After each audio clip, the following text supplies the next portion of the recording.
Alhamdulillahi wa kafa. Wassalatu wassalamu ala Rasulillahil Mustafa wa ala alihi wa sahbihi wa man wafa. Amma ba'd. Fa ya ibadallah, usi nafsi wa iyyakum bi taqwallahi faqad fazal muttaqun. Fala tamutunna illa wa antum muslimun. Faqala ta'ala ya ayyuhalladzina amanu taqullaha haqqa tuqatih wa la tamutunna illa wa antum muslimun. Saudariku sekalian dan pemirsa Akhir TV dimanapun Anda berada, alhamdulillah siang ini kita masih diberi kesempatan oleh Allah Subhanahu wa Ta'ala untuk bisa menunaikan ibadah di masjid ini dan dilanjutkan dengan mempelajari sebagian dari tuntunan syariat agama kita. Pertama, semoga pertemuan kita diberkahi oleh Allah Subhanahu wa Ta'ala dan semoga Allah memuliakan kita semua. Ya, dan saya selalu bermohon pada Allah Subhanahu wa Ta'ala dimanapun terdapat akhwat muslimah, saya bermohon kepada Allah semoga senantiasa diberikan kemuliaan seperti Rasulullah SAW menegaskan dalam salah satu hadisnya. Baik, saya memiliki seorang ibu, saya memiliki kakak perempuan, dan saya memiliki adik perempuan. Demikian ketika saya berhadapan dengan ibu atau akhwat seluruhnya, maka saya juga bermohon kepada Allah semoga setiap perempuan, baik itu ibunda saya atau ibu yang lainnya, kakak saya atau kakak saudari yang lainnya, adik saya atau adik bagi bapak ibu sekalian, ataupun ibu yang ada di sini, semoga insya Allah kita semua dipertemukan di surga, bertemu dengan Rasulullah SAW. Baik, tentunya masuk surga tidak cukup dengan amin. Baik, karena syarat masuk surga itu minimal ada dua. Kalimat surga pertama disebutkan dalam Al-Quran, surah kedua Al-Baqarah, ayat ke-25, paling kanan sebelah atas di mushaf. Wabashshiril ladzina amanu wa 'amilus shalihat. Berikan kabar gembira kepada orang-orang yang beriman. Kalimat berimannya menggunakan kata alladzina. Ya, alladzina disebutkan 1080 kali dalam Al-Qur'an. Ini kelihatan ini? Belum saya tulis, bagaimana bisa kelihatan? Masya Allah. Hanya ibu soft muslimah yang belum saya tulis sudah kelihatan. Luar biasa. Baik, ini saya besarin ya. Deh.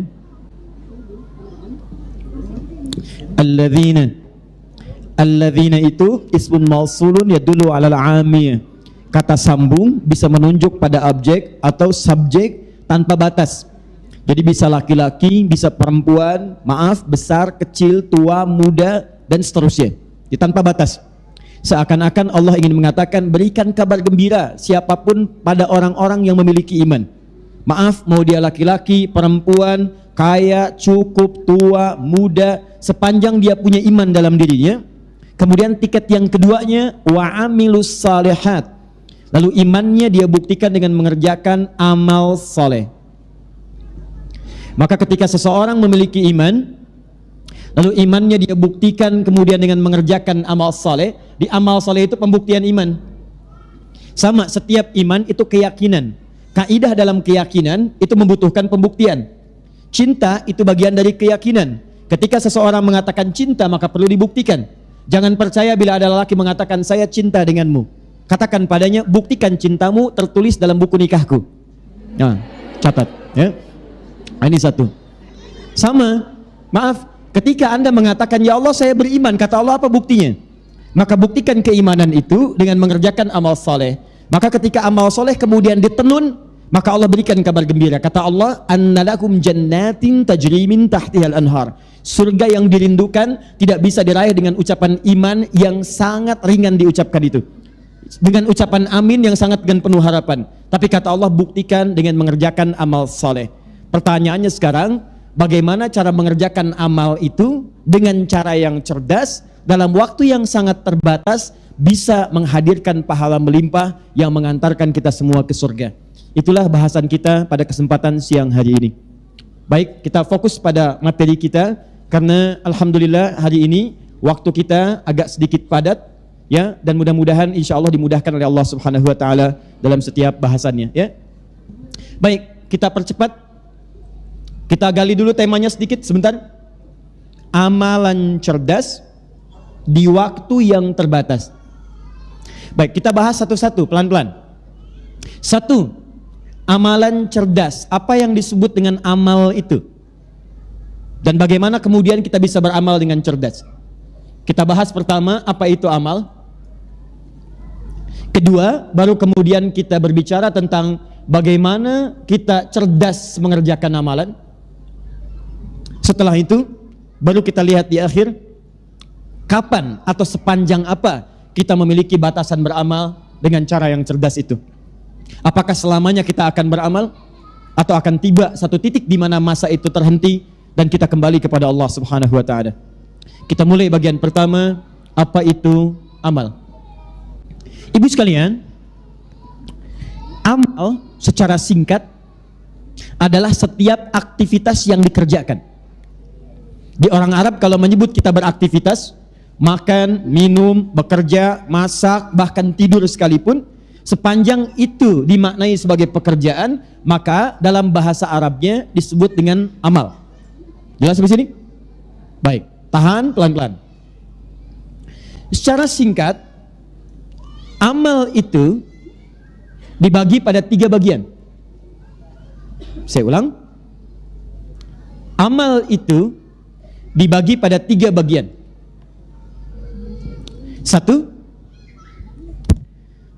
ada yang disebut dengan al-amalul adi, amalan biasa, rutin. Biasanya disebut dengan amal saja, nanti kita terangkan. Al-amalul adi, tidak harus dihafalkan istilahnya, tapi dipahami dengan baik maknanya. Apa yang disebut dengan al-amalul adi, amalan biasa, adalah amalan yang saat dikerjakan dia punya nilai dunia saja sebagai rutinitas. Dia tidak memiliki saham akhirat, baik konsekuensi pahala atau dosa, standar aja. Ya, misal tidur, semua orang hidup pasti punya peluang untuk tidur. Semua orang yang hidup itu pasti makan. Semua manusia yang hidup pasti minum. Dari mulai bangun tidur sampai dengan tidur lagi, saat kita mengerjakan rutinitas kehidupan dunia, kalau itu dikerjakan sebatas rutinitas saja, maka itu disebut dengan amal namanya. Al-amalul adi, singkatnya rutinitas saja. Amalan yang menjadi rutinitas. Saya tanya, ibu dalam sehari makan? Makan. Minum? Jalan? Menulis? Menghapus? Tidak, ya. Baik. Saya yang datang sendiri, saya terangkan sendiri, saya nulis sendiri, saya hapus sendiri, ya. Baik. Tapi persoalannya, di antara sekian hidup yang kita lalui, kita beraktivitas. Ingat baik-baik, kita beraktivitas. Nah, manusia yang mengerjakan aktivitas dalam hidupnya, namanya disebut dengan insan. Insan, 65 kali disebutkan dalam Al-Quran. Insan. Al-insan. Tahan ya, pelan-pelan, tahan. Nanti saya sering katakan ada 5 nama penyebutan untuk manusia. Kadang disebut dengan bashar. Qul innama ana basyarum mithlukum, disebutkan 35 kali dalam Al-Quran. Ada yang disebut dengan ins dipasangkan dengan jin. Ya ma'syaral jinni wal wa ma khalaqtul jinna wal ins. Pasangan ini disebutkan 18 kali dalam Al-Quran. Kadang ada yang disebut dengan nas, an-nas, 241 kali disebutkan dalam Al-Quran. Ya, surah paling favorit, surah terakhir, Qul a'udzu birabbin nas. Oke. Ada Bani Adam disebutkan 7 kali dalam Al-Quran. Seperti Quran surah 7 ayat ke-31. Ya Bani Adam khudhu zinatakum. Nah, ini kalau Anda lihat di dalam mushaf seringkali diterjemahkan dengan manusia. Ins manusia, nas manusia. Ya ayyuhan nas, hai manusia. Wa ma khalaqtul jinna wal ins, tidaklah saya ciptakan jin dan manusia. Insan juga disebutkan 65 kali dalam Al-Quran. Bahkan ada surah ke-76, surah Al-Insan. Hal ata 'alal insan Ar-Rahman 'allamal Qur'an khalaqal Iqra bismi rabbikal ladzi khalaqal, dan pasti diterjemahkan dengan manusia. Pertanyaannya, kalau terjemahannya sama, kenapa istilahnya mesti berbeda? Nanti ada ilmu dalam bahasa Arab ditulis oleh seseorang bernama Abu Hilal Al-Askari, punya kitab namanya Al-Furuq Al-Lughawiyah. Kalau terjemahannya sama tapi ungkapannya berbeda, itu artinya ada penekanan makna yang tidak sama dalam setiap kata itu. Jadi ins beda dengan insan, tidak sama dengan anas, dan tidak serupa dengan Bani Adam, juga dengan bashar.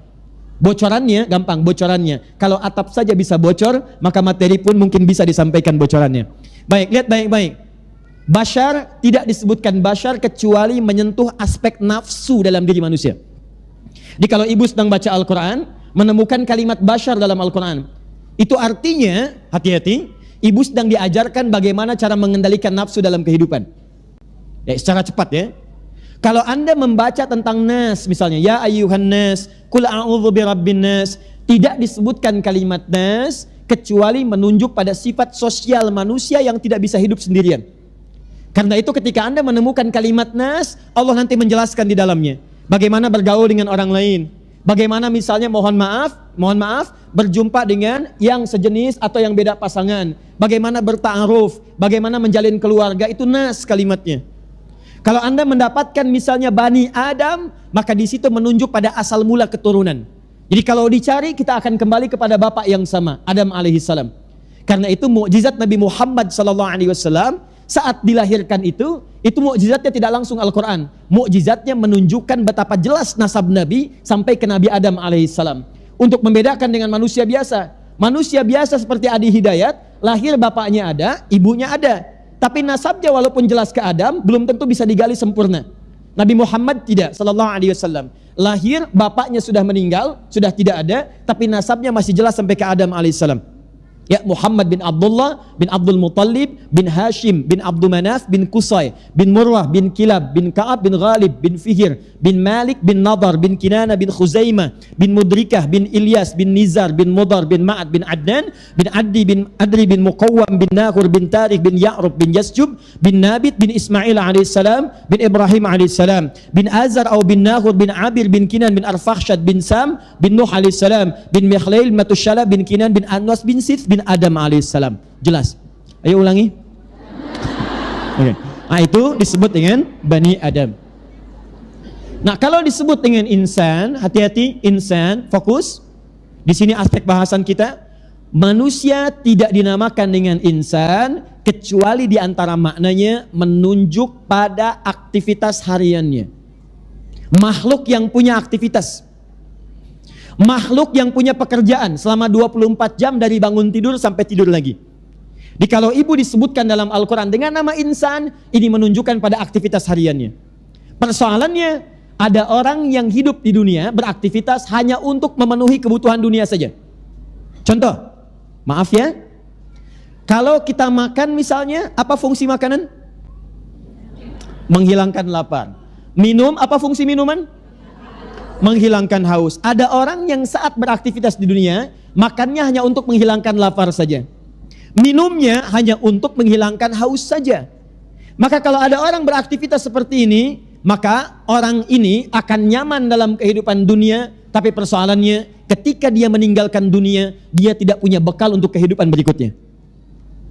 Apa persoalannya? Persoalannya setiap manusia yang hidup di bumi disebut oleh Allah punya batas hidup. Batasnya disebut dengan ajal namanya. Quran surah ke-7 ayat 34. Quran surah 7 ayat 34. Fokus. Walikulli ummatin ajal. Setiap umat, bukan 1-2 orang saja, semuanya. Bernama manusia, perkumpulannya semua, sepanjang punya nyawa, kata Allah, fokus baik-baik, dia pasti punya batas kehidupan. Ajal itu batas kehidupan. Fa idza jaa ajaluhum, kalau tiba ajalnya, la yastakhiruna sa'ata wa la yastaqdimun. Maka dia tidak akan bisa milih, maaf, apa ingin dimajukan lebih cepat atau ingin diakhirkan, dilambatkan. Jadi orang yang bunuh diri itu tidak ada kerjaan. Kalau sudah waktunya tiba pasti meninggal. Ngapain kemudian mengeksekusi dirinya? Tidak ada kerjaan. Jadi kalau orang belajar tentang fikih kehidupan, dia mengerti setiap manusia punya ajal. Kalau sudah tiba waktunya, ibu sekalian, fokus baik-baik. Orang yang menjalani hidup sampai dengan menuju ajal, itu disebut dengan mayyit namanya. Mayyitun. Quran surah 39 ayat 30. Az-Zumar ayat 30 paling kiri sebelah bawah. Lihat ada tasdidnya. Mayyit artinya orang yang pasti akan wafat, meninggalkan dunia. Jadi kalau ibu misalnya disebut oleh teman, kamu mayyit ya? Enggak usah marah. Iya, sama dengan kamu. Ya. Oke. Innaka mayyitun, Muhammad, kamu itu akan wafat. Wa innahum mayyitun, dan mereka pun sama akan wafat. Di setiap kita jangan merasa akan abadi di dunia ini. Tidak ada makhluk bernama manusia akan abadi dalam kehidupan dunianya. Jika Anda bukan yang meninggalkan dunia duluan, maka dunia yang akan meninggalkan Anda duluan. Nah, kemudian kalau mayitnya ini tasdid, diambil tasdidnya, dicabut, diambil. Ya. Siapa yang nyabut? Namanya malakul maut. Maut diambil dengan maut. Quran surah ketiga ayat 185. Kullu nafsin dha'iqatul maut. Setiap yang punya nafas, jiwa, pasti akan mendapati maut. Diambil nafasnya sehingga tak mampu bernafas lagi. Baik, siapa yang ngambil maut itu? Namanya malakul maut. Quran surah ke-32 ayat yang ke-11. Paling kiri sebelah bawah. Namanya malakul maut. Qul yatawaffakum malakul mautil ladzi wukkila bikum. Katakan Muhammad, setiap yang hidup itu akan diutus malakul maut, malaikat pembawa maut. Yatawaffakum, akan mewafatkannya. Karena itu ada istilah wafat, meninggalkan dunia. Kalau sudah kemudian tasdidnya diambil, nafasnya diambil, kemudian oleh maut, yang bawa malakul maut, maka berubah namanya dari mayit jadi maitun, tasdidnya hilang. Mim, ya, kemudian ta, tapi di atas huruf ya-nya jadi bulatan sukun begini. Maitun. Kalau yang ini belum meninggal, yang ini sudah meninggal. Ya, dulu ada namanya Yusuke Watanabe. Tahun sekitar 97-99, dia menulis sebuah kisah-kisah untuk anak-anak. Kemudian difilmkan jadi Dragon Ball namanya. Ada Son Goku, Son Gohan, lawannya Piccolo dan sebagainya. Ya, kalau mereka berperang dikatakan Kamehameha. Kalau sudah mati satu, maka dia akan muncul di atasnya ada bulatan sukun. Ini. Ya, saya enggak suka nonton, cuma saya suka baca gitu ya, baca. Dulu ada Satya Baja Hitam, saya tahu. Ya, Kotaro Minami namanya, dia berubah jadi Satya Baja Hitam RX, RX Bio, RX Robo. Ya, senjatanya pedang matahari, tendangannya tendangan maut, kemudian ya motornya belalang tempur. Kang Daan belum tentu tahu di belakang tuh. Ya, sini. Kembali sini kita belum sambungkan. Nah, yang ingin saya katakan bahwa setiap manusia itu kalau sudah diambil kemudian nafasnya, datang malakul maut berarti wafat dia. Kalau wafat artinya dia meninggalkan dunia dan berpindah ke alam lain. Karena itu diumumkanlah dari speaker masjid itu telah meninggal dunia, telah meninggal dunia. Apa itu meninggal dunia? Meninggalkan tempat hidupnya di dunia, berpindah kepada alam lain. Pertanyaannya, jika seorang manusia hanya bekerja, amal, beraktivitas untuk kepentingan dunianya, tidak pernah menyiapkan bekal untuk ke alam lainnya, maka besar kemungkinan dia akan makmur di alam dunia tapi nestapa di alam berikutnya. Pertanyaan saya, ibu pilih mana? Maaf ya, kaya dunia atau fakir akhirat, atau dibalik fakir dunia atau kaya akhirat? Pilih mana?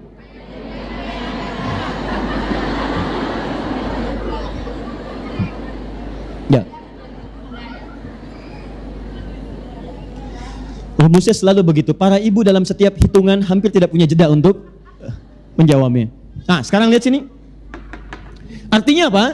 Kalau ada manusia hanya mengerjakan untuk fokus bekerja urusan dunianya saja, dengan amalan rutinitas, cuman makan, bangun tidur, cari kemudian pekerjaan, hanya untuk makan, hanya untuk jalan-jalan, hanya untuk istirahat, hanya untuk macam-macam, selesai untuk urusan dunia. Persoalannya, jika dia tidak menyiapkan untuk bekal selanjutnya, dia tinggalkan dunia, dia tidak punya bekal pada pelabuhan selanjutnya, maka dia rugi. Dalam bahasa Arab, rugi disebut dengan khusrun. Kha sin ra.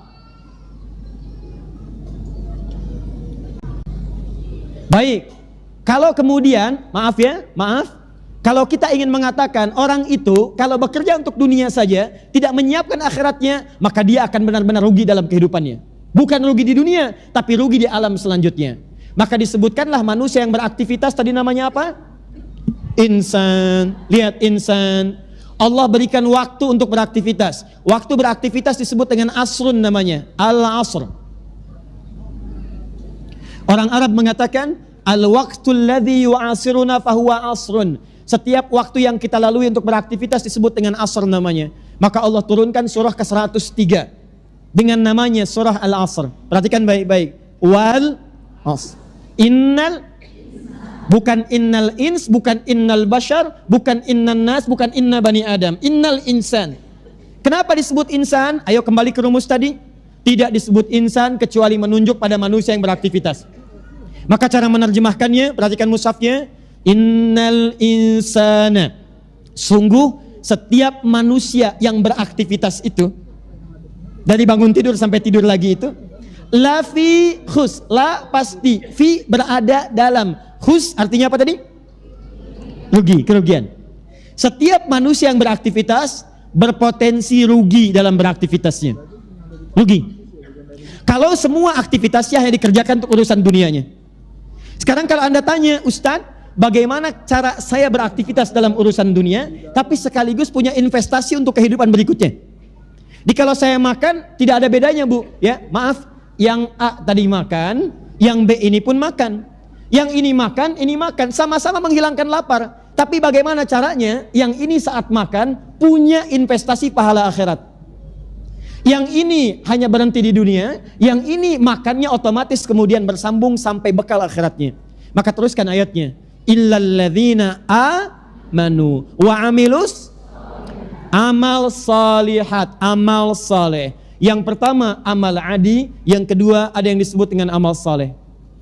Amal saleh itu setiap pekerjaan yang saat dilakukan secara otomatis bernilai akhirat, bernilai pahala. Pekerjaan yang punya nilai pahala, dalam bahasa kekinian, investasi akhirat. Tahan pelan-pelan ya. Nanti kalau saya uraikan dengan detil, ibu akan paham di ujungnya kemana maksudnya. Fokus. Contoh, minum itu adalah aktivitas harian. Setiap orang itu sangat besar kemungkinan pasti setiap hari akan minum. Kalau cuma minum saja, maka jadi rutinitas. Disebut dengan amal adi, amal yang biasa rutin. Tapi kalau Anda kemudian jadikan ini, minumnya sama, gelasnya sama, volume airnya sama. Baik fungsinya sama, menghilangkan haus. Tapi saat yang bersamaan, minum ini bisa berubah status dari amalun adi, pindah kemudian bertransformasi menjadi amal soleh. Paham sampai sini? Baik, bagaimana caranya? Kita simpan dulu. Simpan dulu. Boleh saya hapus yang sebelah sini? Alhamdulillah. Tinggal boleh saja kan? Ya. Alhamdulillah. Semoga Allah muliakan para ibu-ibu. Amin. Baik. Tahan. Fokus sini. Jadi yang pertama, amal apa namanya? Adi, rutin. Yang kedua amal apa? Amal saleh. Tahan sebentar. Sekarang bagaimana menjadikan setiap rutinitas biasa berubah jadi amal saleh? Caranya ada dua. Caranya ada dua. Satu, awali setiap aktivitas itu dengan doa yang ditujukan langsung kepada Allah Subhanahu wa taala. Awali setiap aktivitas itu dengan doa yang ditujukan langsung kepada Allah Subhanahu wa taala. Jadi misal, maaf ya, bangun tidur, mau beraktivitas, doa. Mau makan, berdoa. Mau minum, berdoa.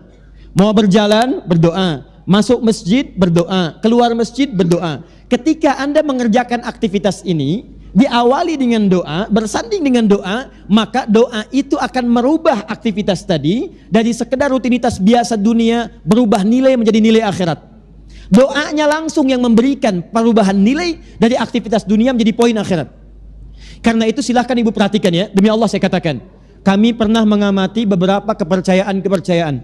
Kami punya koleksi kitab-kitabnya, tapi saya tidak menemukan seperti apa yang kita yakini saat ini. Ini untuk meyakinkan kenapa kita pilih Islam. Apa diantaranya? Silahkan Anda cek. Hanya dalam Islam yang semua aktivitasnya pasti bersanding dengan doa. Silahkan cek. Dari bangun tidur sampai tidur lagi. Saya tanya pada ibu sekalian, bangun tidur ada doanya? Baik, apa doanya?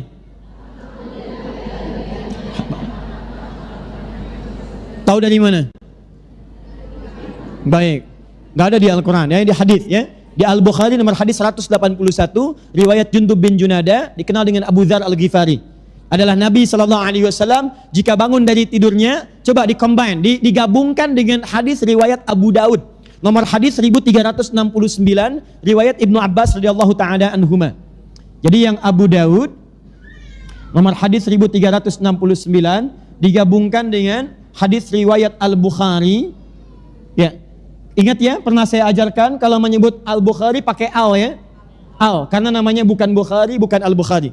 namanya Muhammad, punya bapak namanya Ismail, punya kakek namanya Ibrahim, kakek buyutnya Al-Mughirah, eyang buyutnya Al-Bardizbah, tinggal kecamatan Ju'fa, Kabupaten Bukhara, Provinsi Khorasan, negara Uzbekistan sekarang.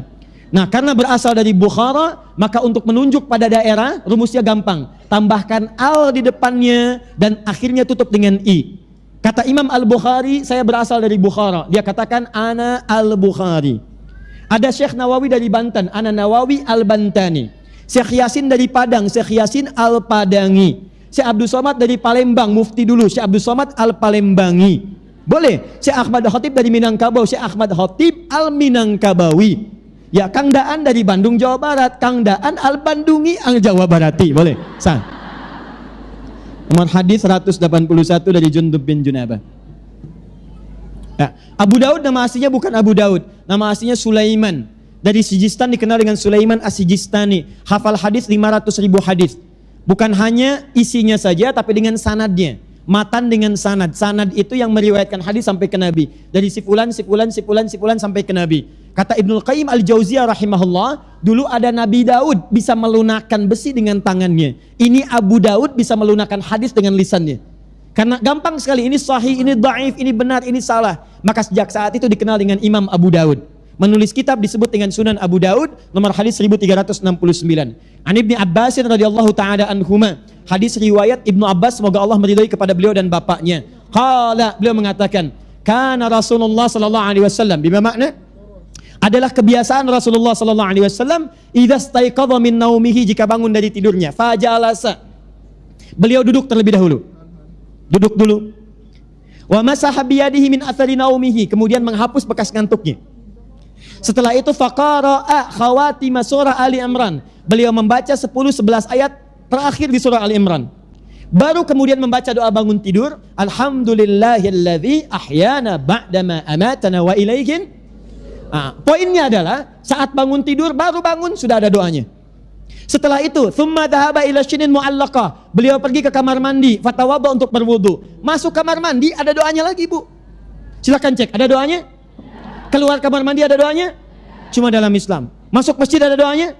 Keluar masjid ada doanya? Dan masuk masjid dengan masuk kamar mandi doanya bisa beda. Silakan cek. Cek. Bahkan langkah kakinya pun tidak serupa. Masuk masjid kaki kanan, keluar toilet kaki kanan. Oh, kan? Ulangi. Masuk masjid kaki, keluar masjid kaki kiri. Baik, keluar toilet kaki kanan, masuk masjid kaki kanan, masuk toilet kaki. Doanya pun tidak sama. Tuh. Makan ada doanya, minum ada doanya. Pertanyaannya, Ustadz, apa faidah manfaat dari doa itu? Lihat sini. Orang yang minum tidak berdoa pun, maka minumannya akan menghilangkan haus, tidak ada bedanya. Tapi ketika Anda katakan dengan doa misalnya, baca doanya begitu diminum, doa itu akan merubah aktivitas minum, bukan sekedar rutinitas, tapi bernilai pahala akhirat. Dituliskanlah kemudian, pekerjaan yang dikerjakan dengan doa itu disebut dengan amal soleh. Pahalanya disebut dengan hasanah. Karena itu setiap yang mengerjakan satu kebaikan, dia punya 10 kali lipat nilai hasanah. Buka Quran surah ke-6 ayat 160. Quran surah ke-6 ayat 160. Man jaa'a bil hasanati falahu asyru amthaliha. Siapa yang mengerjakan perbuatan yang melahirkan satu hasanah, minum, baca doa, maka dia bernilai hasanah, punya kebaikan. Maka ketika Anda minum, izin, fokus, diminum misalnya, saat Anda minum itu menyebut kemudian doanya, maka dituliskan langsung asyra hasanat, 10 nilai akhiratnya.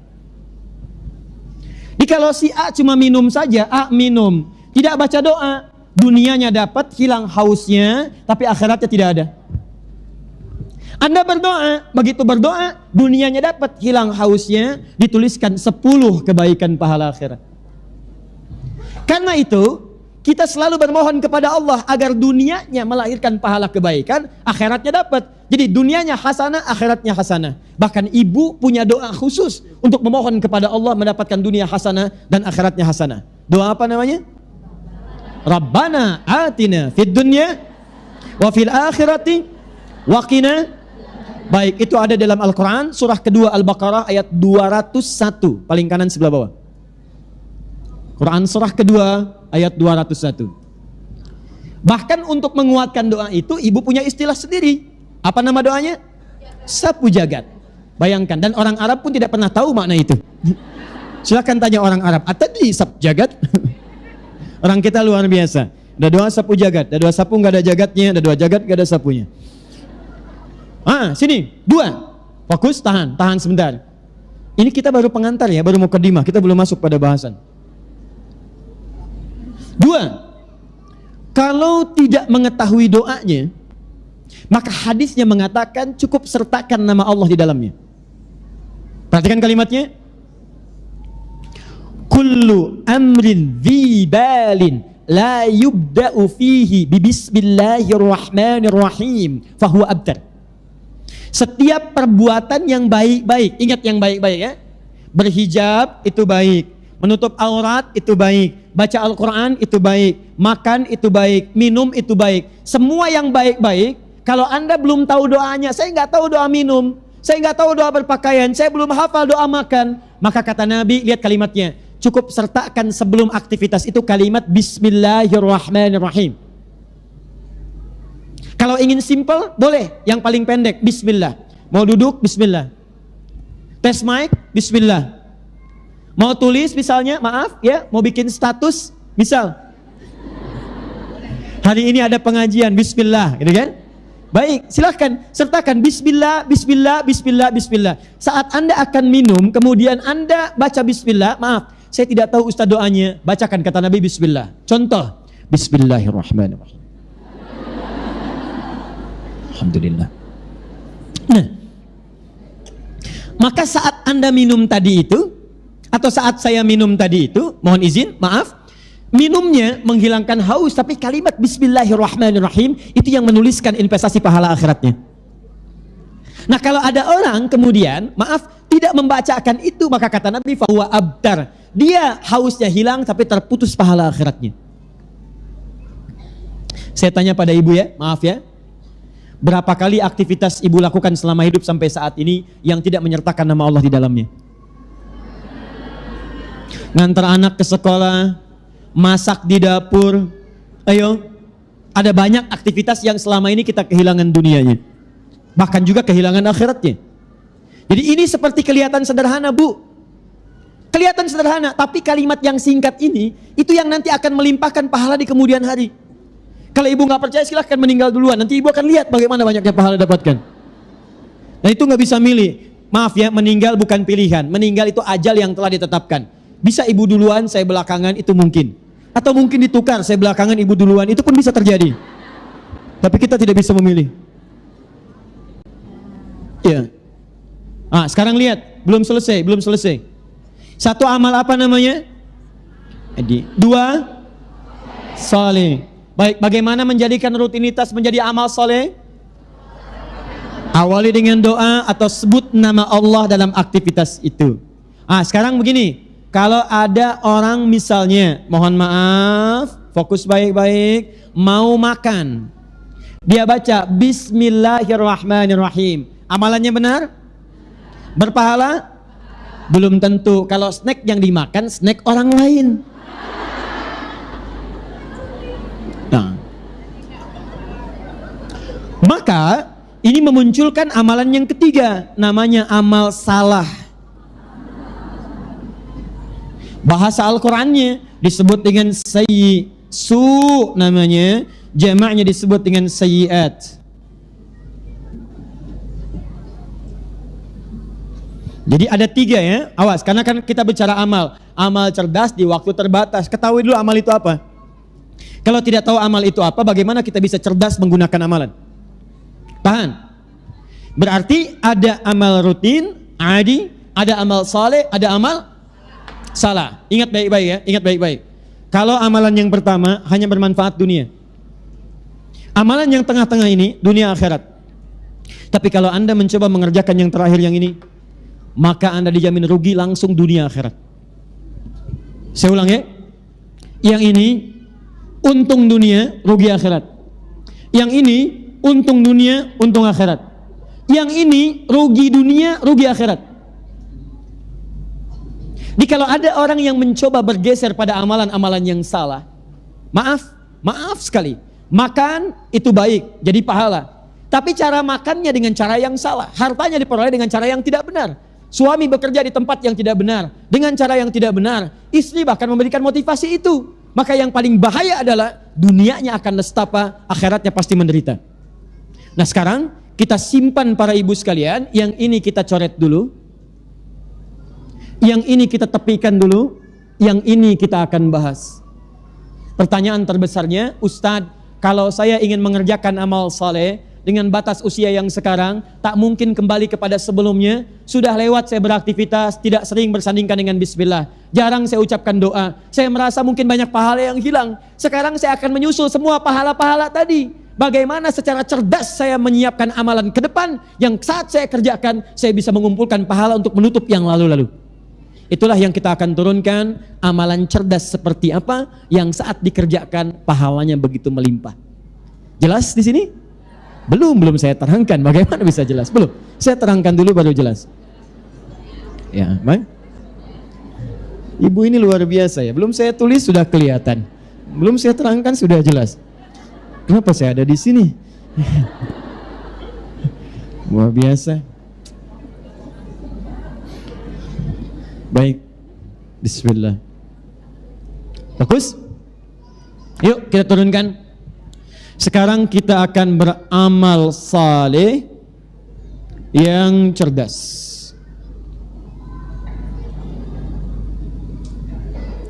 Baik. Ibu sekalian, sekarang kita masuk pada istilah yang selanjutnya. Perhatikan baik-baik.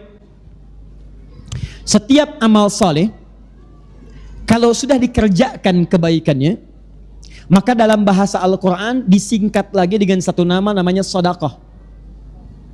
Sedekah, nggak pakai enggak, sedekah. Sedekah.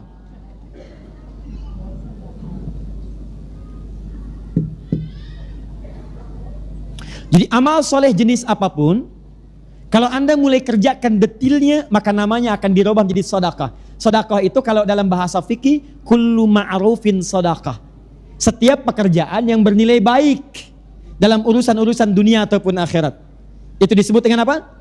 Sedekah. Jadi nama umumnya disebut dengan amal soleh. Untuk membedakan nama amal ini dengan amal-amal yang lainnya, kalimat solehnya disimpan, dirubah nama langsung di sedekah. Karena itu ketika Allah meminta kita untuk mengeluarkan zakat, maka zakat disebut dengan sedekah. Buka Quran surah ke-9 ayat 103. Khudz min amwalihim sedekah. Ambil dari orang-orang yang sudah hartanya mencukupi nisab, sudah sampai haulnya sedekah. Padahal sedekah yang dimaksudkan zakat, tapi disebut namanya dengan sedekah. Misal, ketika Anda keluarkan zakat itu ke dalam 8 golongan. Buka Quran surah 9 ayat ke-60. Dikeluarkan pada 8 golongan, ya, pada fakir, pada miskin, pada mu'allaf, ya, kemudian juga kepada amil alaiha, kemudian kepada wal gharimin wa fir riqab, ibnu sabil dan fi sabilillah.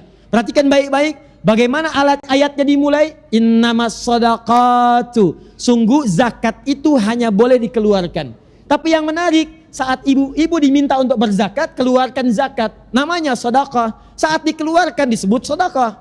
Innamas shadaqatu, zakat itu, kenapa yang disebutnya zakat tapi dengan nama sedekah? Karena zakat saat dikeluarkan memiliki nilai-nilai kebaikan di dalamnya. Di setiap perbuatan baik, punya peluang akhirat, punya kebaikan dunia, disebut dengan apa namanya? Sedekah. Kenapa zakat disebut sedekah? Karena saat Anda berzakat, ada kebaikan dunia. Orang bisa terangkat status sosialnya. Orang terbantu perekonomiannya. Dan saat Anda berikan, dicatatkan pahala akhiratnya. Maka dikeluarkan bentuknya sedekah pada orang-orang disebut dengan namanya sedekah. Infak, salat, baca Quran, itu pun nama umumnya disebut dengan sedekah. Buka Quran surah kedua Al-Baqarah ayat 264, paling kiri sebelah bawah. Ayat 264, Quran surah kedua Al-Baqarah ayat 264, paling kiri sebelah bawah. Ya ayyuhalladzina amanu, hei orang-orang yang telah menyatakan dirinya beriman kepada Allah, la tubtilu shadaqatikum bil manni wal adha. Jangan engkau gugurkan, batalkan, hilangkan semua kebaikan yang pernah engkau tenun saat di dunia itu. Namanya sedekah. Di ini mencakup salat, baca Al-Quran, infak. Contoh, Dari mana Ustadz taunya? Teruskan ayatnya. Allah contohkan. Kalladzi yunfiqu malahu ria'an nas. Seperti orang infak tapi ria. Di infak di ayat ini dimasukkan dalam kategori sedekah. Artinya punya nilai kebaikan dunia dan akhirat. Jadi kalau ibu lewat kotak infak misalnya, lewat kotak, maaf itu bukan mobil-mobilan ya. Itu kotak infak. Lewat. Nah, itu oleh Quran disebut sedekah. Sedekah. Apa itu sedekah? Dia punya nilai kebaikan dunia dan akhiratnya. Paham sampai sini? Nah kata Al-Quran, saat Anda mengerjakan semua kebaikan itu, sholat itu baik, infak itu baik, semua namanya disebut dengan apa namanya? Nah sekarang pertanyaannya, Ustadz, kalau saya selama hidup ingin memperbanyak sedekah, bagaimana cara cerdasnya? Dengan modal yang sekecil-kecilnya, tapi bisa melimpahkan pahala yang sebanyak-banyaknya. Ya, saya penting jelaskan makna sedekah dulu supaya tidak salah paham. Sekarang pemahaman orang kalau disebut sedekah itu ada kotak dimasukkan ke situ tulisan sedekah. Paham ya? Baik, sama dengan begini. Mohon maaf ya. Pernah dengar istilah amal jariah? Tuh. Ayo kita luruskan. Kalau ibu ingin memperbanyak sedekah, banyak kebaikan, maka jenisnya ada dua. Satu, ada yang disebut dengan sedekah jariah. Sedekah jariah. Dua, ada yang diistilahkan dengan sedekah tsabitah. Sedekah tsabitah. Jangan terjebak pada istilahnya ya. Tidak harus dihafal, yang penting paham. Yang penting paham. Awas. Yang paling tepat, yang paling benar itu bukan amal jariah tapi sedekah jariah. Saya ulang, sedekah jariah. Kalau amal jariah sekarang kalau di Arab, amal jariah itu kalau ada begini nih, misal di jalan sedang ada berlangsung pekerjaan jalan. Misal memperbaiki jalan di sini. Mengganggu orang lewat, maka ditulis oleh orang Arab ada papan tulisannya afwan amal jariah. Maaf, ada amal jariah, pekerjaan yang sedang berlangsung di jalan mengganggu Anda lewat. Sekarang di Arab begitu. Makanya nggak apa-apa kalau Anda sedang ada di bis, tiba-tiba naik ke atas, bawa tulisan amal jariah dan dibuka dengan kata mohon maaf mengganggu. Memang. Misal ya, contoh, tahan. Jadi yang benar apa?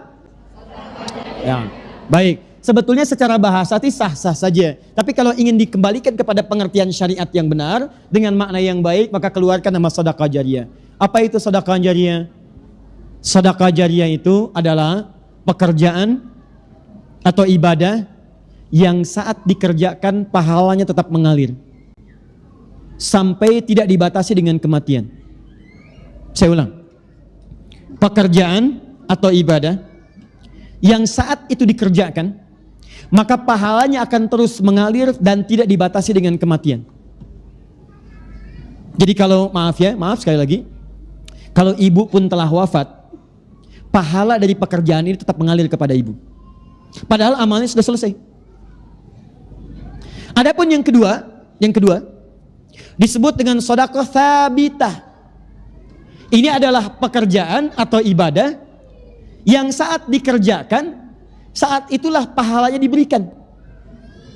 Jadi kalau ibu sudah meninggal, pahalanya nggak ada lagi. Atau jangankan meninggal, kalau sudah selesai dikerjakan, pahala diberikan, sudah selesai sampai situ.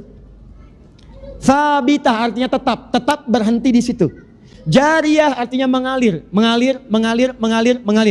Ya, ada seorang pakar bahasa menuliskan dasar-dasar bahasa Arab, dia beri nama Al-Jurumiyah. Kenapa diberi nama dengan Jurumiyah? Karena saat beliau menulis itu ini ulama dulu Bu ya. Belum ada mesin tik, belum ada komputer. Beliau tulis dengan tangannya sendiri menggunakan tinta. Setelah selesai dituliskan, beliau pergi kemudian ke sisi sebuah sungai. Beliau lemparkan kemudian tulisannya itu. Beliau katakan, ya Allah, kalau tulisan ini bermanfaat di kemudian hari, maka mohon ya Allah, sungainya boleh mengalir tapi tintanya jangan luntur. Tapi kalau tulisan ini tidak bermanfaat, ya Allah, maka lunturkan dengan mengalirnya sungai. Mengalirnya air sungai. Maka dilemparkan tulisannya itu, beliau katakan, jarmiyah. Ayo air mengalir. Maka Masya Allah, mohon maaf ibu sekalian, teman-teman sekalian, begitu airnya mengalir di sungai, ternyata tulisannya tetap bertahan. Padahal ditulis dengan tinta biasa, tulisannya bertahan. Sampai sekarang tulisan itu jadi buku dikenal dengan Jurumiyah. Diajarkan di pesantren-pesantren untuk tingkat dasar. Al-kalamu huwa lafdul murakkabul mufidu bil wad'i wa aqsamu thalathatun ismun wa fi'lun wa harfun wa amal ismu wa kalimatun dalat ala ma'nan fi maqtiya wa lam tuqaran bi zamanin wad'an. Itulah jurumiyah. Nanti naik ke Emriti, naik ke Alfiyah. Alfiyah lebih tinggi lagi 1002 bait. Kalamuna lafdun mufidun kastaqim wasmun wa fi'lun thumma harfunil kalim wahiduhu kalimatun wal qawlu am wa kalimatun biha kalamun qad yu'am bil jarri wat tanwini wan nida wa al wa musadin lis bitamizun hasal bi fa fa'alti atau if'ali wa nunik balana fi'lun yanjali. Itu naik ke Alfiyah. Ya. Saya hanya ingin mengatakan begini, kalau bisa ayo ajarkan anak-anak itu dunia dapat tapi akhirat jangan ketinggalan. Silakan ajarkan. Saya apa saja saya baca. Saya nggak pernah main-main musik itu, saya nggak pernah. Tapi saya hafal teori-teorinya. CDF, GABC, GABC, DFIS G, DFIS G, ABC, D, ABC, D, FIS GIS A, FIS GIS A, BCIS DIS E, BCIS DIS E, FIS GIS AIS B, FIS AIS B, CIS AIS PIS, CIS AIS PIS, GIS AIS BIS, CIS. Hafal saya. Tapi saya nggak suka main-main seperti itu. Cuma saya baca untuk menerangkan ini loh maknanya seperti ini seperti ini. Kalau Anda bisa arahkan ke Quran, kenapa mengambil yang lain? Ya. Nah ini, fokus ini. Yang pertama namanya sedekah apa? Yang kedua apa? Saya cek sebentar. Kalau pahalanya terus mengalir sampai saat kita wafat, pahalanya datang disebut apa? Kalau pahalanya diberikan begitu saja, tidak mengalir sampai wafat, disebut apa? Nah, kalau Anda ingin cerdas dalam beramal, walaupun kita telah wafat, investasinya masih ada, maka coba pilih-pilih. Kalau ingin beramal, kalau ada sedekah jariyah, maka utamakan yang jariyah, akhirkan yang sabitah. Paham? Contoh. Ibu punya uang 50.000. Modalnya 50.000. Tahan pelan-pelan. Ada dua pilihan. Pilihan pertama, uang itu saya sedekahkan, saya berikan kepada seseorang dalam bentuk makanan. Saya belikan makan. Yang kedua, saya belikan mushaf, saya hadiahkan kepada penghafal Quran. Saya tidak simpan di masjid, karena saat saya simpan di masjid belum tentu ada orang untuk membacanya, walaupun dia baca. Misal, ya boleh silahkan simpan di masjid atau dimanapun. Tapi kalau ingin cara paling cerdas, berikan kepada penghafal Quran. Sama, modalnya sama, modalnya 50.000. Satu 50.000, yang kedua pun 50.000. Ini saya berikan dalam bentuk makanan. Diterima oleh si fulan, dimakan itu. Saat dia makan itu, energi masuk dalam dirinya. Diproses, metabolisme berproses dalam tubuh jadi energi. Saat jadi energi itu dia beraktivitas. Lihat baik-baik, begitu orang ini sholat dengan aktivitasnya, maka sholatnya dia ibu dapat bagian pahalanya. Ingat, ada hadisnya. Ada hadisnya. Kita misal ambil hadis riwayat Muslim, nomor hadis 1402 dengan nomor hadis 1300 atau 1897. Yang pertama mengatakan, man sanna fil islami sunnatan hasanatan falahu ajruha misla ajri man amila biha min ghairi an yankusa min ajriha syai'un. Yang kedua, man dalla ala khairin falahu ajruhu misla ajri fa'ili min ghairi an yankusa min ajrihi syai'un. Perhatikan baik-baik.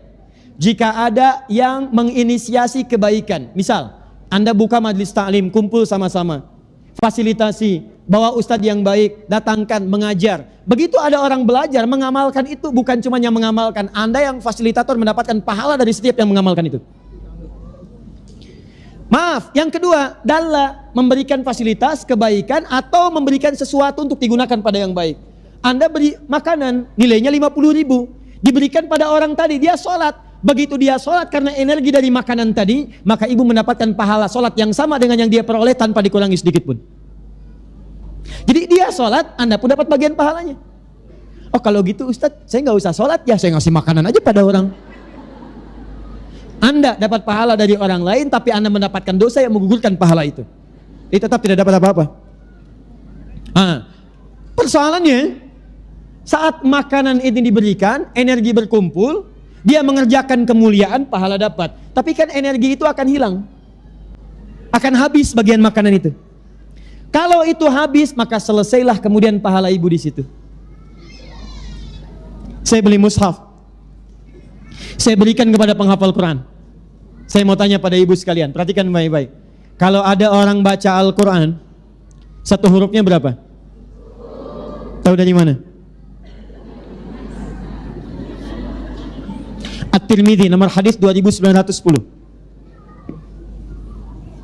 At-Tirmidzi nomor hadis 2910. 29110. Lihat sini.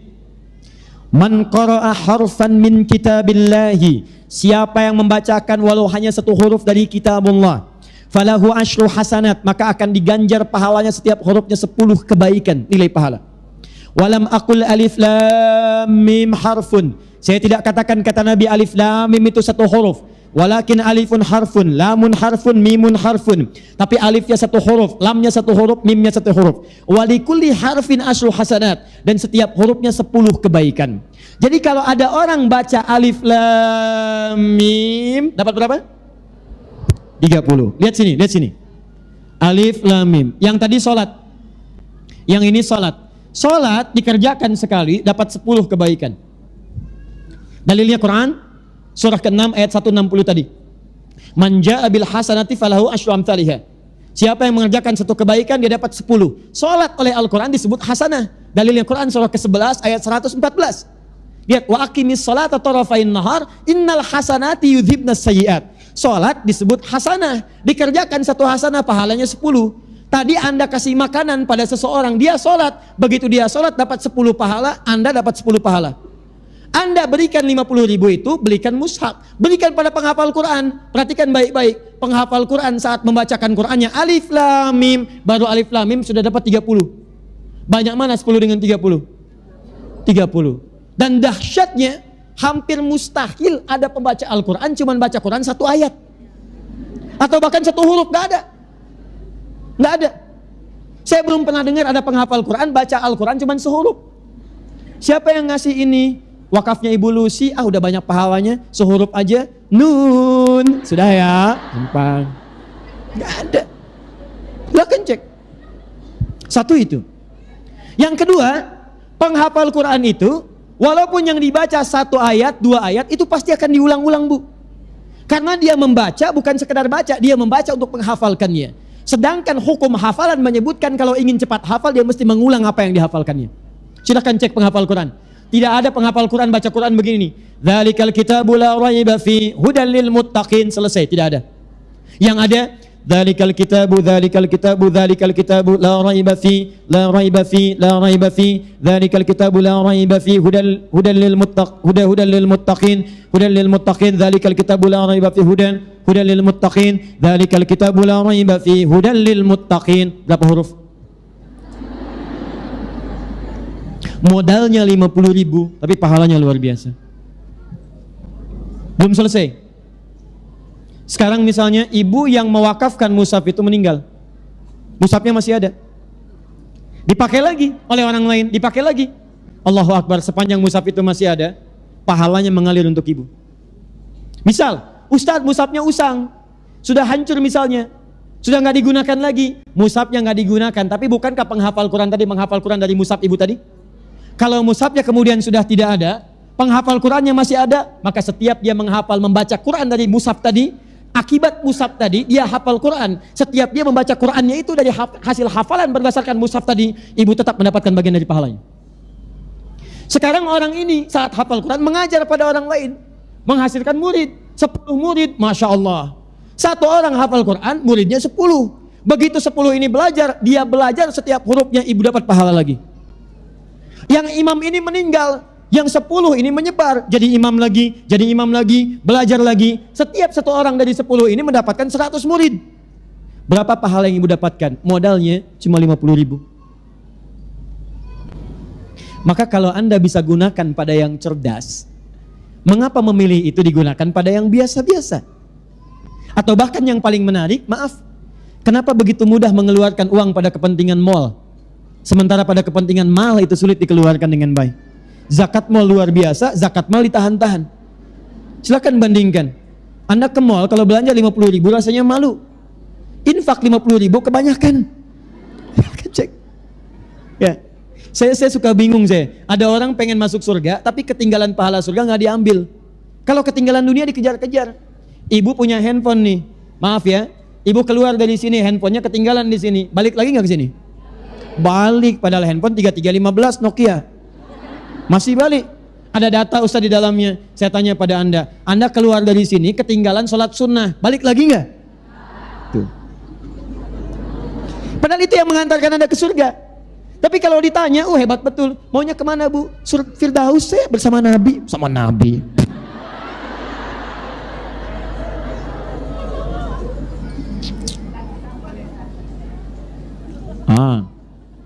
Paham insyaallah? Baik, jadi satu, apa saja amalan cerdas yang melahirkan pahala tanpa batas? Satu,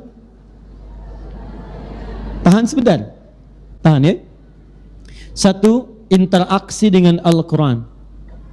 Dengan bahasa yang lebih umum, interaksi dengan Al-Quran.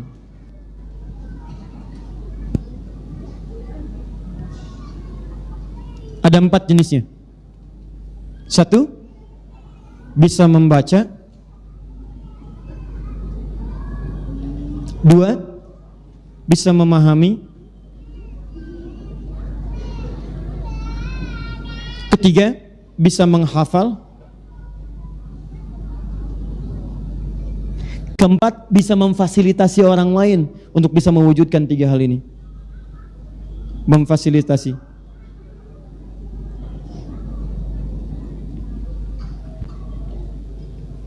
Kalau ini mau dijadikan 4M supaya mudah misalnya, dipahami 4M. 1 membaca, 2 memahami, 3 menghafal, keempat memfasilitasi orang lain untuk bisa mendapatkan 3 hal terdepan.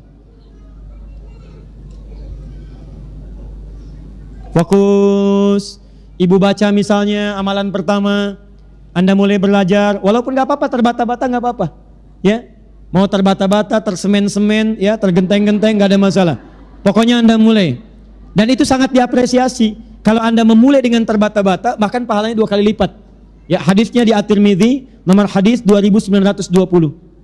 Walladzi yatata'ta wa huwa 'alaihi syaqqun falahu ajran. Orang yang memulai baca Al-Qur'an walaupun terbata-bata, maka oleh Allah akan diberikan 2 kali pahala lipat, 2 kali lipat pahala orang yang lancar. 2 kali lipat. Jadi kalau yang lancar alif lam mim 30. Yang tidak lancar alif lam mim 2 kali lipat dari yang lancar. Oh kalau gitu saya nggak lancar aja Ustaz ya. Maksudnya diapresiasi dengan keinginannya untuk berjuang bisa membaca dengan baik. Adapun yang sudah lancar dapat sekali pahala tapi hidupnya akan disertai oleh malaikat. Ma'asyafaratil kiramil bararah. Tahan. Ibu, saya kasih amalan ya, kita praktek ya. Siap praktek insya Allah? Saya tidak ingin hanya menyampaikan sesuatu tapi ibu tidak komitmen mengamalkannya. Kalau seperti itu saya tidak senang untuk datang kembali. Jadi apa yang saya ajarkan, ibu tuliskan, lalu buat tabel untuk amalan, kemudian dipraktekkan. Siap insya Allah? Baik, sekarang saya berikan contoh prakteknya. Lihat sini. Membaca. Sekarang hari apa?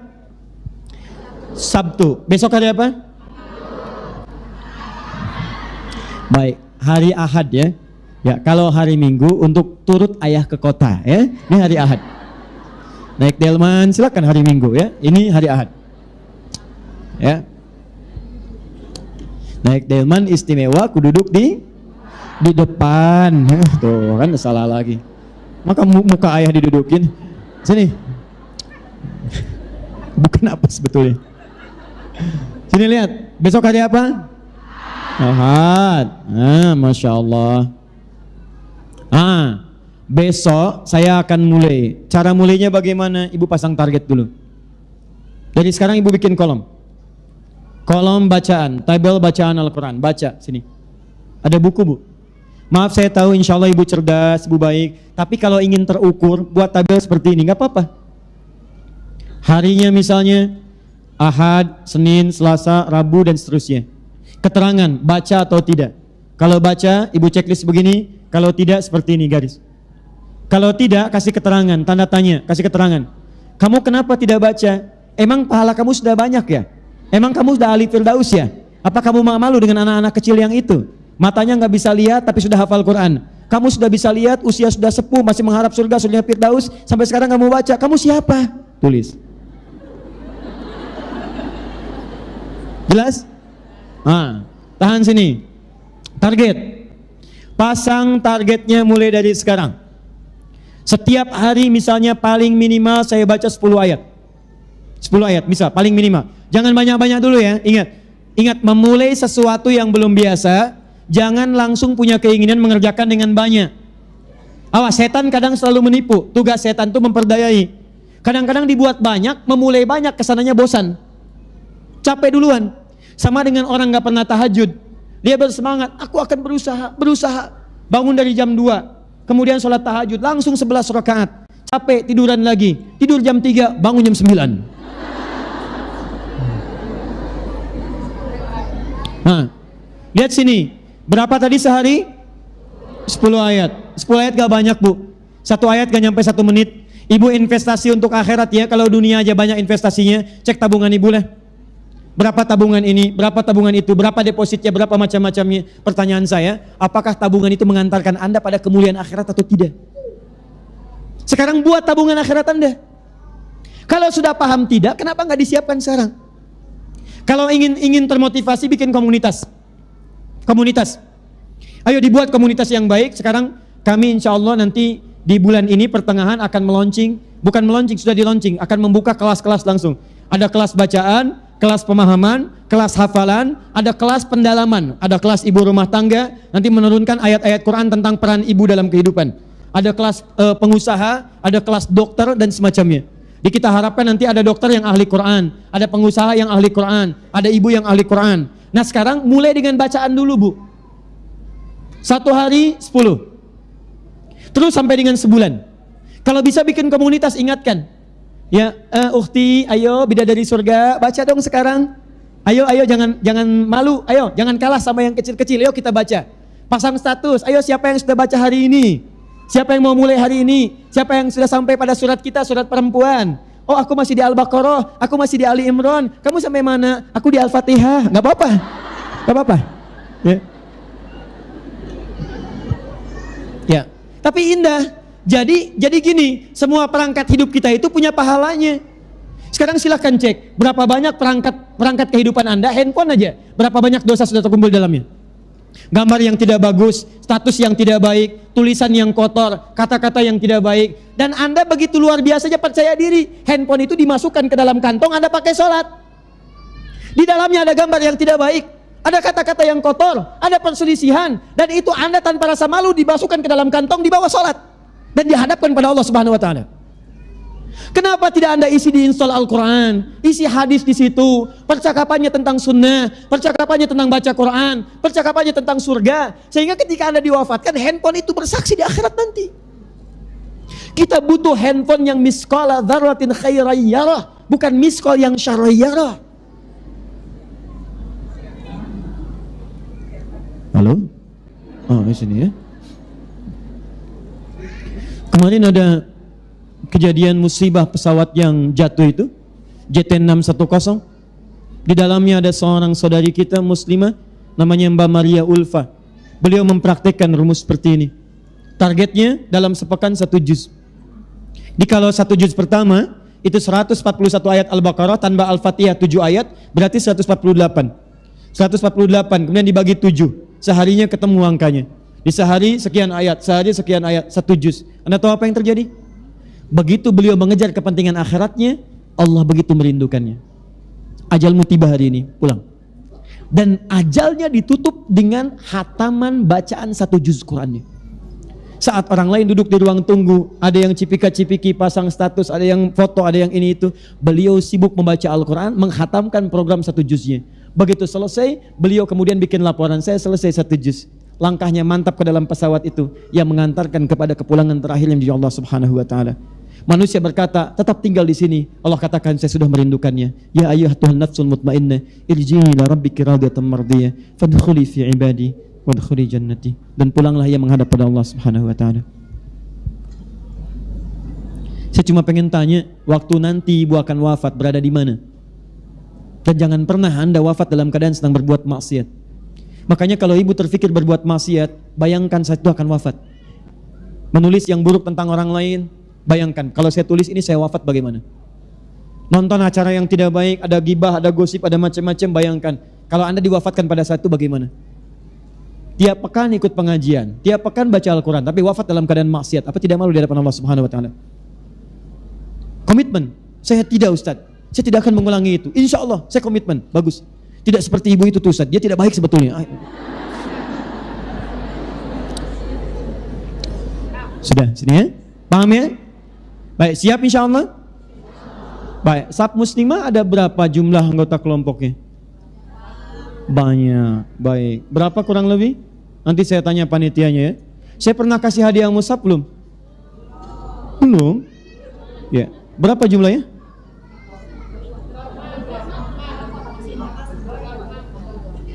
...42 majlis ta'lim. 42 majlis ta'lim. Satu majlis ta'lim ada berapa anggotanya? Banyak. Baik, gini, khusus Saf Muslimah 42 majlis ta'lim, saya hitung setiap majlis ta'limnya mendapatkan 100 mushaf, kami hadiahkan 4.200 mushaf. Siap ya?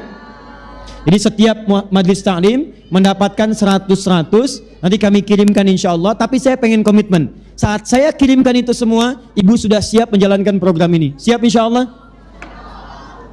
Ulangi, siap insya Allah? Baik, saya yang kirimkan mushafnya, kemudian Anda gunakan itu untuk membacakan dan mencari bekal-bekal untuk akhiratnya. Baik.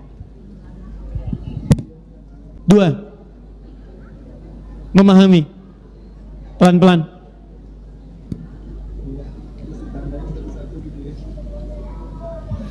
Saya tanya pada ibu, kalau orang membaca dengan memahami banyak mana pahalanya? Tahu dari mana?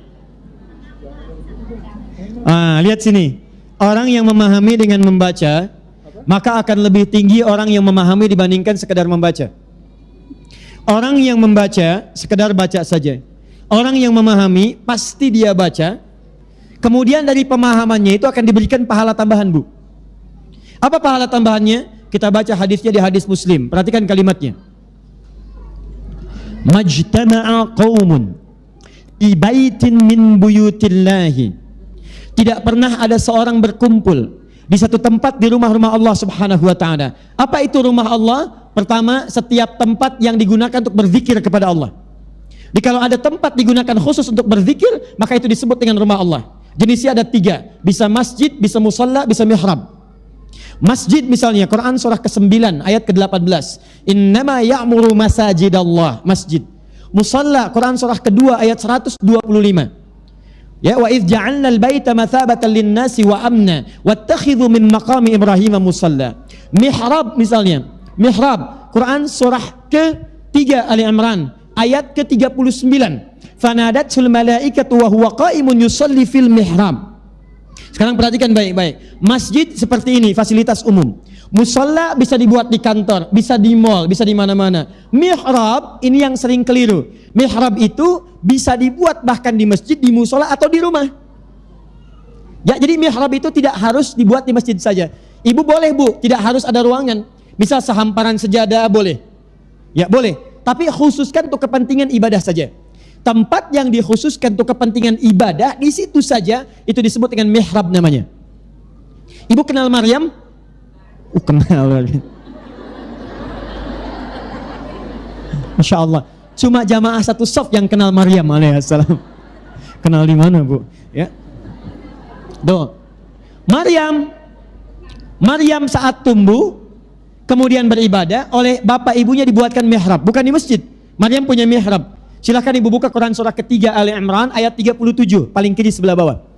Fataqabbalaha rabbuha biqabulin hasanin wa ambataha nabatan hasana wa kaffalaha Zakaria kullama dakhala 'alaiha Zakaria al-mihrab wajada 'indaha rizqa.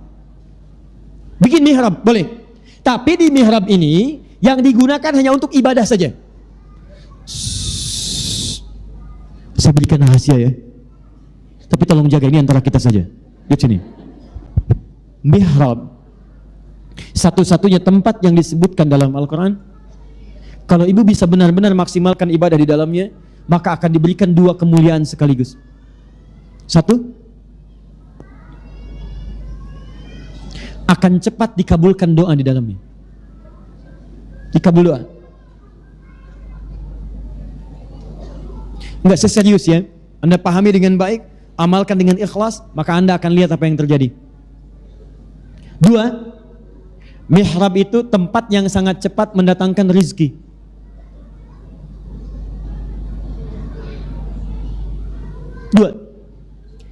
Keduanya ditemukan di Quran surah ketiga Ali Imran ayat 37 sampai 39.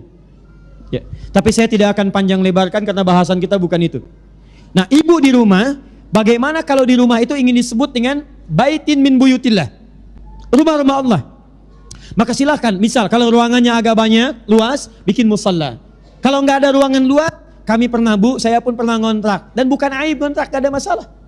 Ngontrak, ruangan cuman petakan, saya dengan istri saya katakan, ayo kita di sini bentangkan mihrab, kita bermohon kepada Allah. Tapi di tempat itu hanya digunakan untuk kepentingan ibadah. Ya, di situ ibu gunakan untuk baca Quran misalnya, memahami isinya. Perhatikan hadis yang mengatakan, majtama'a qaumun fi baitin min buyutillahi yatluna kitaballah wa yatadarasunahu fima bainahum. Kemudian dia di dalamnya bertilawah Al-Qur'an. Tilawah. Lihat Bu ya, ada tilawah, ada qiraah, itu beda. Kalau qiraah itu baca saja, tidak menuntut pemahaman. Tapi kalau tilawah itu bacaan yang disertai dengan pemahaman. Memang yang dibaca nggak banyak, mungkin 5 ayat, 2 ayat, tapi dia sekaligus pahami maksudnya apa. Itu disebut dengan tilawah. Nah, yang kedua ini itu yang sangat ditekankan karena kita baca Quran itu untuk paham isinya. Makanya orang tua kita dulu itu selalu menyandingkan kalau orang baca qiraah di sampingnya pasti ada yang menerjemahkan supaya dipahami isinya. Baik itu situasi formal atau informal, silahkan cek. Begitu ibu lihat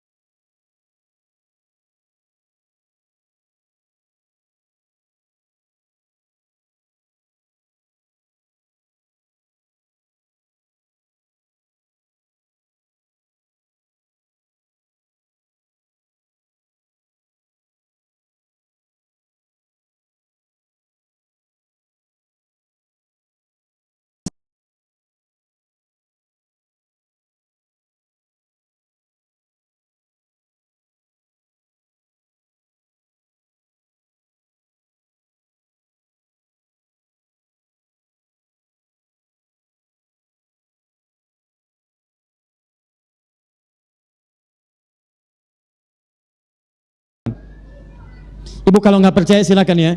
Ibu baca surat Ad-Duha, yang satu baca saja, yang kedua lihat terjemahan dan pahami isinya.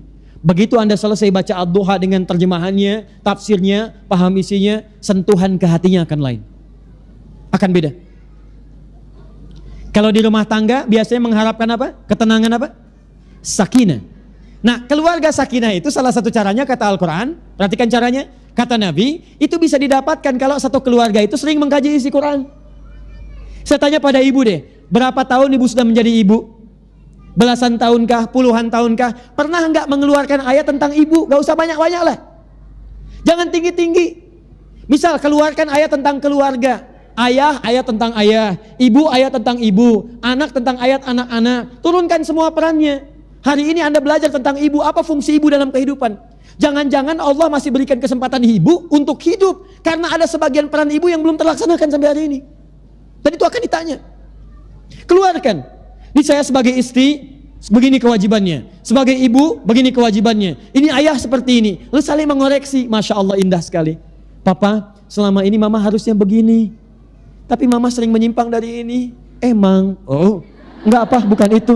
Maafkan mama ya pak ya. Sudah mah, tidak usah dipikirkan. Papa juga sama sering salah. Tuh kan ngaku, bukan begitu. Ya sudah, papa juga sering salah. Mulai sekarang kita berubah mah. Kita bersama-sama meniti surga yang kita rindukan. Insya Allah papa akan gandeng mama masuk ke dalam surga. Mama beda dari papa, papa pangeran mama. Masya Allah. Anak-anaknya mengatakan, terus kami kemana? Nah kalau Anda biasakan seperti ini, nanti Allah siapkan satu surga khusus. Satu surga khusus untuk keluarga besar. Nanti lihat di Quran surah ke-13 ayat 23 sampai 24. Quran surah 13 ayat 23 sampai 24. Keluarga ahli Quran. Perhatikan baik-baik. Keluarga ini nanti Allah akan tempatkan di puncak surga yang tertinggi, masuknya lewat surga Aden, saat masuk nanti melewati setiap pintu surga disambut oleh malaikat. Saya bacakan ayatnya. Jannatu adnin yadkhulunaha wa man salaha min abaihim wa azwajihim wa dhurniyyatihim wal malaikatu yadkhuluna alaihim min kulli babin salamun alaikum bima sabartum fa ni'ma uqbad dar. Ada orang-orang satu keluarga besar akan masuk lewat pintu surga Aden. Dia akan melewati semua pintu surga dan bermuara di surga yang paling indah. Siapa mereka itu? Kata Allah, orang-orang ini bahkan bisa menggandeng bapak ibunya. Dia bisa merangkul pasangannya. Dikala ada suami, gandeng istrinya, gandeng bapaknya, gandeng ibunya. Wa dzurriyyatihim. Dzurriyyat itu keturunan sampai akhirnya. Anaknya, cucunya, cicitnya digandeng dan diparadekan oleh Allah, disaksikan semua penghuni langit dan bumi. Begitu dia masuk, disambut oleh semua malaikat, dikatakan salamun alaikum bima sabartum. Selamat keluarga besar ini, selamat. Karena Anda telah sabar menyiapkan kepulangan Anda sampai ke sini. Saat orang lain sibuk nonton, Anda sibuk mengkaji Al-Quran. Saat orang lain sibuk memasang status tentang dunia, Anda memasang status di keluarga tentang Al-Quran. Bapak mengingatkan anaknya, nah sudah berapa juz sekarang? Anaknya mengingatkan ayahnya, ayah jangan lupa baca Quran hari ini. Ayah di jalan ada 5 lampu merah, setiap lampu merah Nanda sudah siapkan USB Qurannya. Ayah tinggal pasangkan saja. Ingat ya ayah, 1 lampu merah, 1 ayat. Kita nanti akan pulang, kita cek sama-sama hafalannya. Tidak ada yang paling indah. Kalau Anda tidak percaya, mulai Anda siapkan mengkaji Al-Quran, apalagi Anda mulai menghafalkannya pada bagian yang ketiga ini. Jadi keluarga penghafal Quran, walaupun tidak harus sampai 30 juz. Anda tidak tahu kapan pulang kepada Allah. Tapi buat bangga seisi nanti di surga ketika menyaksikan Anda diparadekan oleh Allah Subhanahu wa taala. Buat. Ayo nak kita lomba yuk. Hari ini kita akan berlomba menghafal surah Al-Humazah yang pendek-pendek dulu. Menghafal surah Ad-Duha, ayo. Nanda berangkat ke sekolah, hafalkan. Ayah berangkat ke kantor, hafalkan. Kita pulang ke rumah, kita hafalkan sama-sama. Dan nanti mama yang akan melihat kita semua. Ada seorang istri, ini kisah nyata, menikah dengan seorang suami. Maksudnya suami istri sudah menikah. Keduanya sudah menikah. Kemudian istrinya mengatakan pada suaminya, sayang, kita ingin pulang kepada Allah dengan penuh kebanggaan. Kamu menghafal Quran ya? Didorong oleh istrinya. Siap, insya Allah aku akan menghafal. Begitu kemudian dia berangkat, support lagi. Hafal sampai dia selesai hafalan 30 juz. Begitu sampai 30 juz, Masya Allah, bangganya luar biasa, bahagia, senang pulang ke rumah. Istrinya mencium tangannya, mengucapkan selamat, bahagia, keduanya berdoa. Tiba-tiba saat akan berangkat ke tempat kerjanya lagi, dia tak sengaja membuka lemari. Ketika akan mengambil sebagian dari tempat map yang dia punya, tak sengaja dia membuka sebuah laci, ditemukanlah ternyata istrinya sudah hafal Quran dengan 7 riwayat. Dan menyembunyikan itu dari suaminya, supaya memotivasi suaminya untuk berada di level yang sama. Itu indah. Itu luar biasa. Jadi kalau Anda merasa lebih, berikan kelebihan itu pada pasangan Anda. Berikan pada anak-anak Anda dan masuk surga bersama-sama. Ya, saya satu malam pulang dari taklim. Malam-malam saya lihat sudah istirahat anak saya, kemudian istri saya pandangi wajahnya satu-satu. Tengah malam saya lihat, saya katakan, ya Allah, apakah saya akan bersatu lagi dengan mereka nanti? Maka saya dengar suara sayup-sayup speaker aktif. Kami pasang di rumah itu speaker aktif Quran. Jadi di rumah ada speaker aktif, di ruang tengah speaker aktif. Kemudian saat saya masuk, saya tunjuk itu. Kamu benda tidak dihisab. Kamu tidak lelah baca Quran sampai malam ini. Aku yang dihisab dan belum jelas surganya. Sampai malam ini belum maksimal aku membaca. Maka saya katakan pada istri saya, bangun saya. Kita akan ke surga. Ayo, sholat. Dan itu indah. Kita sholat. Kita berdoa. Kita bangunkan anak-anak. Menjelang subuh kita siapkan. Dan kita katakan, rumah kita bukan di sini. Kita akan pulang ke tempat yang lebih baik lagi. Dan itu insya Allah akan memberikan dorongan-dorongan yang lebih kuat. Ya ini ya, jadi baca, pahami, amalkan. Dengan menghafal. Ya, sekarang menghafal banyak bu. Kalau nggak dimulai ibu ketinggalan sekarang. Ya Masya Allah, saya kalau lihat di masjid itu, di tempat ada di dekat kami, ada di Al Ihsan, itu sore-sore itu bu, 70 sampai 100 orang datang. Mereka mulai belajar, mereka mulai menghafal, ada yang dari 0, ada dari sekian juz, ada macam-macam, Masya Allah. Saya kadang-kadang suka perhatikan, ini ada yang 3 tahun, ada yang 4 tahun, ada yang 5 tahun, ada yang sudah sampai SMP dan sebagainya. Tapi pertanyaannya, saat anak-anak itu semangat untuk menghafal, Anda ada di mana? Sedangkan mereka boleh jadi sebagiannya belum masuk pada kategori dihisab. Ibu kalau sempat misalnya ke Palestina, saya sempat tinggal agak lama di Libya. Itu di Libya kalau jam sekarang Bu ya, mau asar, itu Masya Allah, anak-anak usia 4 tahun, 5 tahun tuh sudah pakai tas. Tasnya lebih besar daripada badannya. Isinya mungkin kosong, cuman senang aja pakai tas. Tapi yang mereka bawa mushaf ke masjid, dan seakan-akan seperti baca majalah, bolak-balik. 5 juta penduduk Libya, 1 jutanya sudah hafal Quran. Sisanya 20 juz, 25 juz, 15 juz, 10 juz. Usia 17 tahun dia belum hafal Quran, dia sulit punya teman. Tuh. Palestina lain lagi. Itu yang paling dahsyat. Hafal. Sudah jadi sebuah culture dalam kehidupan mereka.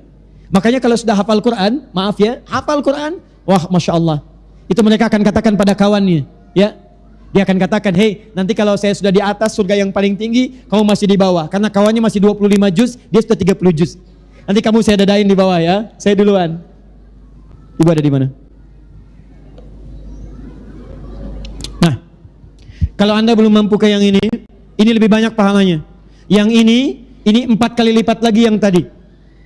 Maaf ya, saya sempurnakan dulu yang ini. Orang yang biasa memahami dapat 4 keistimewaan. 1, diberikan ketenangan di rumah tangganya, tenang, sakinah. Ibu kalau mau coba silahkan. Kedua, ghasyiyatuhumur rahmah, rahmat Allah diturunkan. Dapat rahmat. Ketiga, wahafathumul malaikah, malaikat akan selalu berkerumun di tempat itu. Jadi kalau Anda berdoa cepat diaminkan. Kalau istighfar dimohonkan ampunan. Dan yang keempat, wa dzakarahumullahu fiman indah. Orang ini akan disanjung-sanjung oleh Allah sampai selesai tilawahnya. Jadi kalau orang rajin tilawah, kalau baca cuman baca saja dapat pahala. Tapi kalau tilawah disanjung oleh Allah, disebutkan si fulan sedang tilawah, si fulan sedang tilawah, si fulan sedang tilawah. Anda kalau disebutkan oleh pemimpin dunia saja, senangnya luar biasa. Dimuat di majalah, bangganya luar biasa. Kenapa Anda tidak senang ketika nama Anda disebut oleh Allah Subhanahu wa taala? Nih, tilawah.